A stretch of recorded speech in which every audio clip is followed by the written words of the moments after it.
Саламатсыздар, урматтуу Чалкан медиа каналынын көрөрмандары, өлкөбүздө алынган акыркы сааттагы жаңылыктар менен сиздерди тааныштырабыз. Биздин каналыбызга катталып, ой пикирлериңиздер менен бөлүшүңүздөр.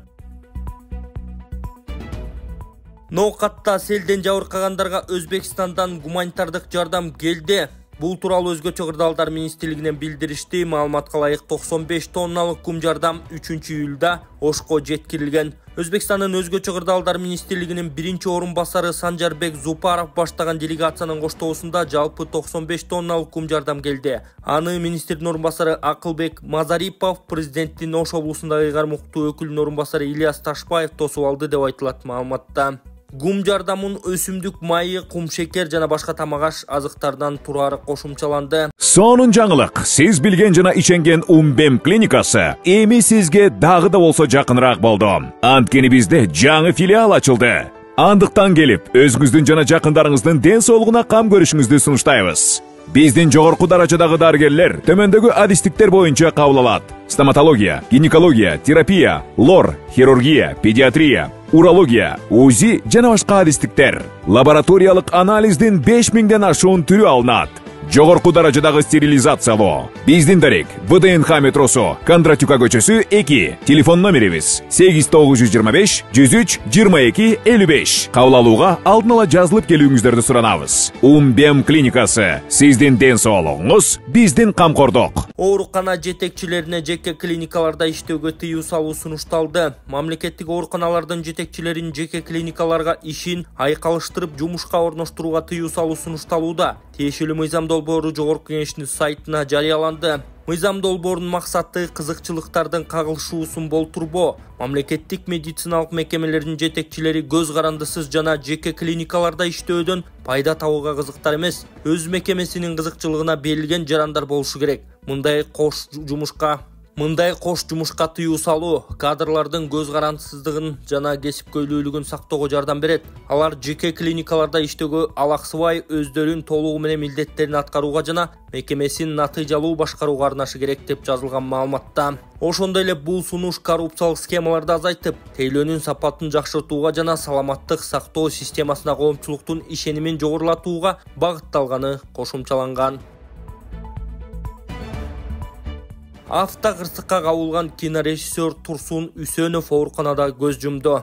Автокырсыктан кийин 74 жаш кураганда кинорежиссер Турсун Үсөнов кайтыш болду. Бул тууралуу Кыргыз фильм киностудиясынан билдиришти. Кырсык 1-июлда Токмоктун тушунда болгон. Кинорежиссер кесиптештери менен кино тартуу үчүн кетип бараткан жеңил унаа жүк ташыган Volvo маркасындагы автону сүзүп алган. Кырсыктын кесепетинен Турсун Үсөнов 3-июлда ооруканада үзүлгөн. Ал эми кошо бараткандары ооруканада. Бирөөнүн абалы оор, экинчиси туруктуу абалда экени айтылды. Кинорежиссер менен коштошуу эртең Кыргыз фильм киностудиясында болот. Турсунбек Үсөнов Жамиля, Курманжан Датка, Салам Нью-Йорк, Атанын керези тасмаларында экинчи режиссерлукту аркалаган. Күзгө карай Шакиев кетип, төргалыкка Сыдыков отурабы? Жогорку кеңештин төрагасы Нурланбек Шакиев ашкере уучулданып, өзүн пиар кыла берет эмеспи? Мындай аракеттери тышкы саясатыбызды солгундатып, стратегиялык өнөктөшүбүз Орусиян бийлигине жакпай калганбы? Айтор көмүскөдөн келишпөөчүлүктөр пайда болуп, Кремль менен мамилени бузууга өбөлгө түзгөнбү? Сыягы күзүндө спикерликтен Нурланбек Шакиев кетери болжолдонуп атса, ордуна Бакыт Сыдыковдун чуркай баштаганы каңууланды. Президенттен колдоо алары айтылып, бир жагынан Элмурза Сатыбалдиев көпчүлүк депутаттарды буруп, айдап берсе, алдыга коюлган план ишке ашчудай. Мындай кабардан соң Шакиев да жөн жатпай креслосун сактап калууга жандалбас урса керек. Али кызыктар алдыда. Алсызга корсулдаган таасирдүүгө жүгүнгөн Сыдыковдун амалы ал тешекке жүк болчудай. Күзгө карай Камчыбек Ташиевдин алдынан жакшылап өтсө, раса бөжөңдөсө эле төрагалык тактыга жетеби деп жазган Арыба Кейжи сайты. Соттор кеңеши Чүй облустук сотунун 2 судьясын жоопко тартууга макулдук берди. УКМК тарабынан коррупцияга шектелип кармалган Чүй облустук сотунун 2 судьясын кылмыш жоопкерчилигине тартууга макулдук берилди. Бул тууралуу соттор кеңешинен кабарлашты. Маалыматка ылайык, башкы прокуратуранын тиешелүү сунушу кеңеш тарабынан 3-июлда каралып, канааттандырылган. Учурда судьяларды ээлеген кызматынан убактылуу четтетүү жөнүндө сунуш президентке киргизилгени белгиленди. Эске салсак, Чүй облустук сотунун судьялары коррупцияга шектелип, УКМК тарабынан 2-июлда кармалган. Валерий Кичин Өзбекстандын футбол клубуна өтүшү мүмкүн. Кыргызстандын футбол боюнча улуттук курама тобунун капитаны Валерий Кичин Енисей клубунан кетти. Бул боюнча Орусиянын футбол клубу өзүнүн социалдык тармактагы баракчасына жазды. Кичин клубта 8 сезондо 201 оюнга катышып, 24 гол киргизген. Медианын маалыматында Кичин Өзбекстандын Локомотивине өтүшү ыктымал. Аталган клубту Кыргызстандын курама командасынын мурдагы машыктыруучусу Александр Кристинин жетектейт. Валерий Кичиндин жашы 31-де. Балыкчыда дүкөндө көктөп кеткен сырды качышкан. Балыкчыда дүкөндө көктөп кеткен сырды сатышкан. Балыкчы шаарында Глобус дүкөндө кардарга көк басып кеткен сырды сатышкан. Бул тууралуу Эмилбек Каптагаев өзүнүн Facebook баракчасына жазып чыкты. Анын айтымында таңгагында 19 майда чыгарылганы жана 16 сентябрга чейин жарактуулугу көрсөтүлгөн. Индия мамлекетинен жасалуучу $45.000 акча каражат керек болуп жатат. Ассаламу алейкум, урматтуу көрүүчүлөр, барыңыздар амансыздарбы? Мен Эл үмүтү фондунун жетекчиси Болотбек Айдаркулов. Азыркы учурда ушул Баткен облусунун тургуну. Ушул эжебиздин уулу оор дарт менен ооруп калыптыр. Ошол себептерден сиздерден жардам суроого муктаж болуп турат. Келиңиздер көптүккө сөкөл болот демекчи. Биздин фонддо дайыма кайдыгер карабаган инсандар көп. Ошол себептен ушул бир тууганыбызга жардамыңыздарды аябай, ушул күндө кыйналып, кыйынчылыктан ушундай 2 жылдан бери ушундай төшөктө тура албай, кыйынчылык абалда күн кечирип жатат туугандар. Ошого кайдыгер карабастан бул дагы биздин бир тууганыбыз, эртеңки күнү ушул тууганыбыз дагы туруп, биздин катарда ушундай басып кала турган болсо, эң чоң бир сооптун жана бир жакшылык иштин туу жокусунда турган адамдардын катарында болобуз туугандар. Урматтуу кайдыгер карабаган кыргыз элим, мен балам Орозовбек болот. 2 жылдан бери острый лейкоз менен ооруп келет. Ушул балама Индия мамлекетинен жасалуучу $45.000 акча керек болуп жатат. Ошого аз да болсо да салымыңыздарды кошуп жардам берүүңүздөрдү суранам. 839708 Энеканкы деп чыгат. Сберкартта Бактияр А деп чыгат. Кыргызстан менен чек арадан табылган тоннель өзбек-казак чегинен дагы аныкталды. Ташкент облусунда өзбек-казак чек арасында аткезчилерге таандык узундугу 310 метр жер астындагы тоннель табылды. Бул тууралуу Өзбекстандын мамлекеттик коопсуздук кызматынын басма сөз кызматы билдирди. Ыкчам иш-чаранын жүрүшүндө дары-дармектердин кезектеги партиясы Делиден Алматыга Ташкент аркылуу транзит менен жеткилип, андан ары Түркстан облусунун Сарыгаш райондук чек арага жакын жайгашкан Достук айылына алынып келингени аныкталган. Жүк жашуун тоннель аркылуу Ташкент облусунун Ташкент районунун Урикзор махаласына жеткирилген. Узундугу 310 метр болгон тоннелдин бир башы Урикзор айылынын 49 жаштагы тургунун үйүнөн чыккан. Маалым болгондой, жер астындагы өтмөк вентиляция жана жарыктандыруу системасы менен жабдылган. Ошондой эле жүк ташыган арабалар жана аркандар да бар. Кылмыштуу топтун мүчөлөрү делген адамдардан Индияда жасалган 107 аталыштагы 17.048 таңгак дары-дармек алынган. Анын ичинде